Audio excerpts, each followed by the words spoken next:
Friends, இன்னைக்கு தோசையில் ஒரு புது வெரைட்டி ஒன்று செஞ்சு காமிக்க போகிறேன்.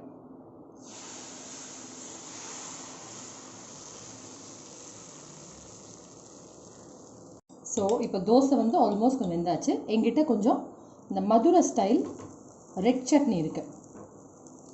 ஓகே, இதை வந்து இது ஆப்ஷனல், இது வேண்டான்னா கூட இதை அவாய்ட் பண்ணிடலாம். இந்த சட்னியில் வந்து இன்றைக்கி நான் பண்ண சாம்பார் இருக்குது. ஸோ இது ஒரு புதுசாக என்ன பண்ண போகிறேன், சாம்பார் வந்து இது மேலே கொஞ்சமாக ஸ்ப்ரெட் பண்ண போகிறேன். சட்னி போடணுங்கிறது அவசியம் இல்லை. பசங்களுக்கு பண்ணி கொடுத்தா சட்னி இல்லாமல் வெறும் சாம்பார் மாத்திரம் போட்டால் இந்த காயெல்லாம் எடுத்துடலாம். ஒன்லி சாம்பார். ஓகே, இதோடு வந்து நான் சீஸ் ஆட் பண்ணுறேன். குழந்தைகளுக்கு சீஸ்னாக்கா டெஃபினட்டாக நல்லா சாப்பிடுவாங்க. இந்த சாம்பார் அப்புறம் அந்த ரெட் சட்னி அண்ட் இந்த சீஸ் இது ரோஸ்ட் ஆகி அந்த டேஸ்ட் அந்த தோசையில் அமிர்தமாக இருக்கும். டெஃபினட்டாக ட்ரை பண்ணுங்கள்.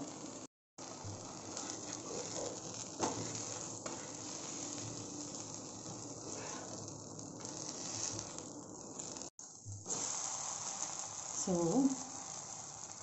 உங்கள் சாம்பார் தோசை ரெடி.